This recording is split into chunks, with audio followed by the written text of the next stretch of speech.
nouvelle vidéo et donc ce sera les remplissages des enveloppes pour le mois. Je vais donc un petit peu vous montrer mon fameux remplissage et donc on va faire ça tout de suite ensemble. Alors vous avez été très nombreux et très nombreuses à me poser la question, à me dire oui mais moi je ne sais pas retirer plus de 600 € par jour, comment est-ce que tu fais? Tout simplement, moi j'ai contacté ma banque et j'ai fait élever mon plafond à 1500 € de retrait journalier. Ça c'est une possibilité que vous avez. Il suffit de prendre contact avec la personne qui s'occupe de vous à la banque, de lui demander d'augmenter le plafond et vous pourrez faire vos retraits. Mais évidemment, quand vous faites ça, en règle générale, il faut aller dans votre propre banque. Mais donc voilà, vous pouvez donc très bien partir sur cette solution-là. Si maintenant vous ne pouvez retirer que 600 ou 650 € par jour, n'hésitez pas à y aller en 2 fois si vous en avez besoin. Donc voilà, c'est parti. On va donc se pencher sur le bureau et on va donc faire ce fameux remplissage ensemble. C'est parti, on y va. Let's go! Donc voilà, ici j'ai repris mon budget que j'ai donc fait avec vous. Donc ça je vais le mettre sur le côté avec mon stylo pour pouvoir venir mettre un petit V dès que c'est mis dans l'enveloppe. Comme ça je suis et je ne me trompe pas. Alors évidemment j'ai donc retiré des billets de 50, des billets de 20, des billets de 10 et des billets de 5 parce que c'est vrai que là à la banque où je vais j'ai donc la chance de pouvoir retirer le type de billet que je souhaite. Maintenant c'est vrai que j'ai déjà eu la blague d'oublier de faire mon choix de billets et de ne recevoir que des billets de 100, donc ça m'est déjà arrivé et c'est vrai que ce genre de situation peut être vraiment très embêtante. Alors une petite précision, vous avez été plusieurs à avoir remarqué que ici le montant que j'avais donc attribué pour l'épargne n'était pas tout à fait le même que ce que j'avais donc prévu dans mon prévisionnel. Alors évidemment le prévisionnel c'est quelque chose qui est on va dire fort abstrait, on le fait pour avoir une vue globale mais évidemment c'est quelque chose à adapter au fur et à mesure des mois. Donc si vous avez un petit changement au niveau de votre budget, il est normal de venir changer dans le budget du mois, donc ça c'est tout à fait logique. Et ici moi c'est donc ce qui s'est passé, j'ai un petit changement d'ordre personnel, donc du coup j'ai dû réadapter certains montants, mais évidemment vous comprendrez que comme c'est personnel je ne rentrerai pas dans les détails. Donc ici on va tout de suite commencer par les enveloppes on va dire importantes, donc les enveloppes qui vont me servir tout au long du mois. Alors concernant l'alimentation, on va commencer tout de suite par là. Il faut 500 €, donc j'ai mis 500 € en alimentation. Donc voilà ici les 500 € pour l'alimentation.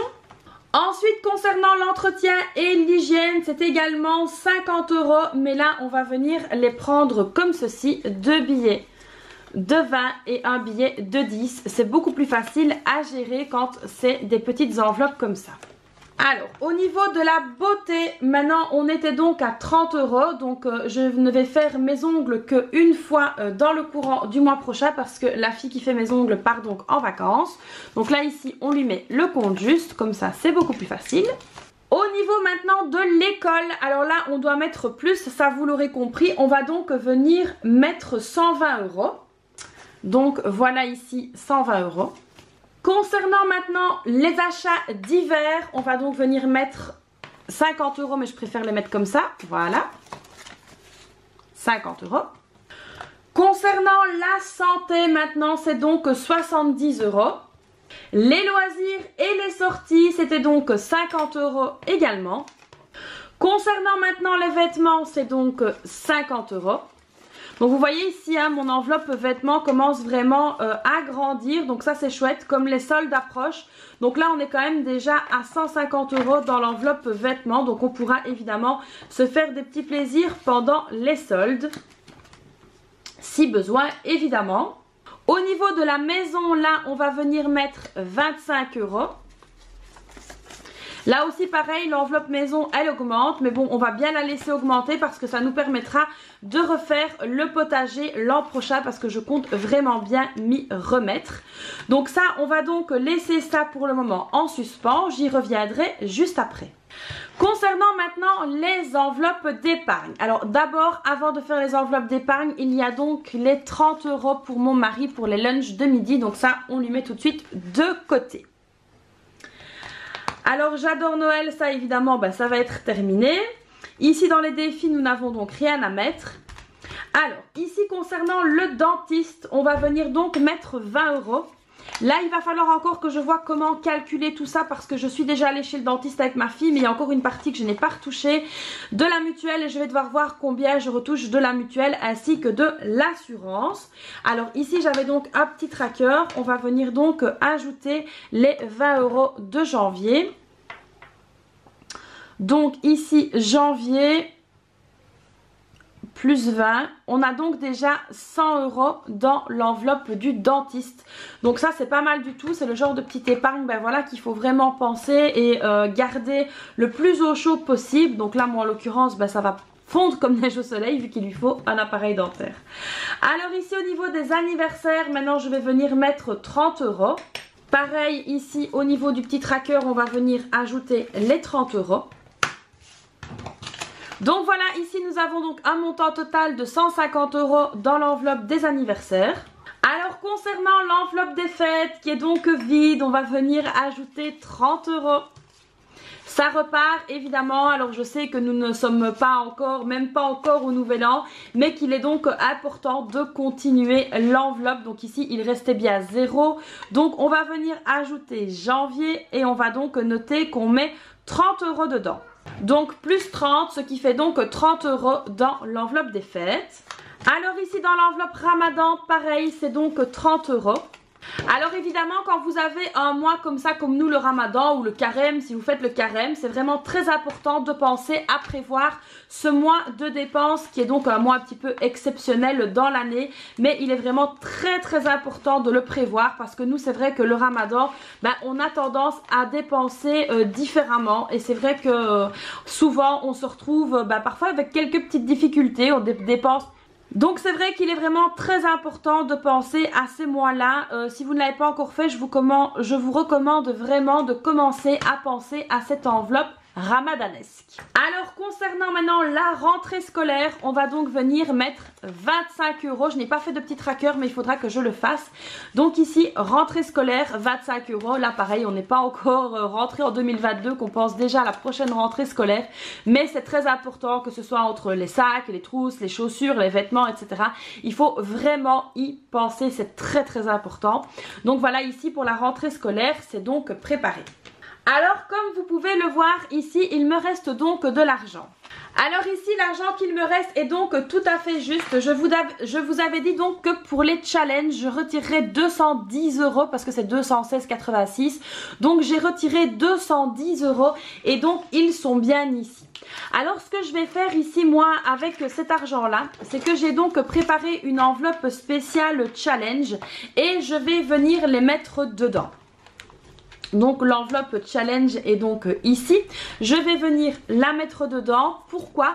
Parce que on a évidemment le challenge économie qui va donc démarrer. Il y a d'autres petits challenges que je vais avoir en cours de route. Et puis on doit également mettre de l'argent donc dans le challenge des 100 enveloppes. Et donc du coup je me suis dit que j'allais faire une enveloppe challenge et que ça m'aiderait évidemment à ne pas dépenser cet argent là, mais à le dispatcher dans mes différentes catégories d'épargne et de défis. Donc j'espère que vous comprenez un petit peu le pourquoi du comment de cette enveloppe challenge. Ça me permet voilà de ne pas le laisser sur le compte, mais justement de pouvoir pallier aux différents défis, notamment au challenge économie 2022, je vais y arriver. Et donc voilà pour la petite enveloppe challenge. Donc ici pour mes enveloppes c'est donc fait, c'est donc prêt. Comme vous pouvez voir, j'adore Noël est encore là, il y a encore des choses qui vont partir de cette enveloppe là, mais je suis vraiment contente de moi parce que donc les enveloppes sont remplies. Ça y est, on peut voir arriver enfin le mois de janvier. Vous avez donc pu le découvrir, j'ai donc fait une enveloppe challenge, un post-challenge au niveau de l'épargne. Alors je vais essayer d'être le plus clair possible et de vous expliquer le pourquoi du comment j'ai donc fait cette enveloppe. En fait, je me suis rendu compte tout simplement que si je ne mettais pas donc cette petite partie challenge sur pied, donc à la base cet argent-là aurait été dans le fonds de secours vu que c'était donc mon objectif principal. Et donc du coup là je me suis dit que j'allais donc mettre sur pied une enveloppe challenge avec ce ce qu'entre guillemets j'aurais mis dans le fonds de secours. Comme ça va m'aider à pouvoir remplir mes challenges. Alors, il se peut que d'un mois à l'autre, le montant de cette enveloppe change, comme pour le fonds de secours quand je le faisais. Il se peut que ici il y ait 210 €, mais que peut-être le mois prochain, il n'y en aura que 70 ou peut-être que 50. Et du coup, ça va donc m'aider à faire mes défis, mes challenges, à arriver à atteindre mes objectifs. Alors, évidemment, vous n'êtes pas du tout obligé de faire comme moi. Moi, ça me permet de ne pas le laisser sur le compte parce que c'est vrai que quand ça reste sur le compte, après, j'ai tendance à tout transférer sur le compte épargne. Et puis, c'est vrai que on s'en mêle un petit peu les pinceaux par moment. Donc là, je me suis dit vraiment ce qui est pour le challenge économie, je vais vraiment le faire dans les enveloppes de manière réelle, tout simplement, pas virtuelle. Parce que sinon, du coup, ça allait être un petit peu compliqué et on risquait de se mélanger les pinceaux. Alors évidemment, vous n'êtes pas du tout obligé de mettre sur pied cette enveloppe-là. Vous pouvez aussi évidemment faire les challenges avec ce qui reste de vos enveloppes. Donc, je m'explique. Si par exemple, sur une semaine, vous devez payer, je ne sais pas moi, 70 € de course, il va donc vous rester 30 €. Et donc, soit ces 30 € là, vous les reportez à la semaine d'après, soit justement, vous pouvez les intégrer dans vos défis. Donc ça, c'est tout à fait plausible. Alors ici, ce que j'ai donc mis, c'est qu'il y a des billets de 5. Alors évidemment, à un moment donné, ces billets de 5 vont se transformer, vont aller dans le défi de 5. Bon, ça va un petit peu changer, ça va un peu bouger. Donc à partir de maintenant, chaque dimanche, vous aurez donc la vidéo avec le bilan de la semaine, le remplissage des enveloppes, ça ne changera pas. Mais il y aura une petite variante où je vous dirai le montant de ce que j'ai mis dans mon enveloppe challenge. Alors évidemment, vous ne verrez pas les intitulés du challenge économie 2022, mais vous verrez combien je mets toutes les semaines dans cette enveloppe. C'est vraiment quelque chose qui me tenait à cœur de vous montrer et quelque chose que vous m'avez beaucoup demandé l'année passée. Vous m'avez dit, oui, mais Christelle, on ne voit pas, qu'est-ce que tu mets dedans? C'est un peu flou. Mais là, du coup, justement, vous verrez l'enveloppe parce que l'enveloppe, vous la verrez, mais vous ne verrez pas les intitulés. Donc, j'espère que ça pourra vous motiver à également faire ce petit challenge. Donc, voilà, qui sait. N'hésitez pas d'ailleurs, si vous n'avez pas encore le challenge économie 2022, à vous le procurer. Mais quelque chose me dit qu'il va y avoir des petites soldes, donc n'hésitez pas à attendre le 1er janvier si vous arrivez à attendre jusque-là. Donc voilà pour cette nouvelle vidéo, j'espère qu'elle vous aura plu, pour ces petites astuces également. Vous connaissez la chanson, n'hésitez pas à la liker, à vous abonner à ma chaîne, c'est très important de rejoindre la communauté parce que vous êtes de plus en plus, donc n'hésitez pas à vous abonner, moi ça me fait hyper plaisir de voir que ma communauté grandit et je suis vraiment hyper contente, donc n'hésitez pas à vous abonner, à activer la petite cloche, en plus c'est gratuit et ça fait plaisir, donc tant qu'on peut faire plaisir à quelqu'un et ce gratuitement, allons-y, il faut s'en donner à cœur joie. Abonnez-vous. Et n'hésitez pas donc à me laisser un petit commentaire sous la vidéo. J'aime beaucoup les lire. Maintenant, des petits commentaires sympas, hein, s'il vous plaît. Hein, avec un petit coucou, salut, comment ça va? Ou même que des petits cœurs. Mais me dire, ouais, t'as oublié ça. Mollo piano. Même dans les commentaires, soyez courtois et bienveillants. Parce que sinon, tout simplement, je supprime le commentaire quand ça me plaît pas. Voilà, comme ça, vous savez. Donc voilà les amis, moi je vous fais donc plein de bisous. Et puis je vous dis à très vite pour une prochaine vidéo. Bye bye!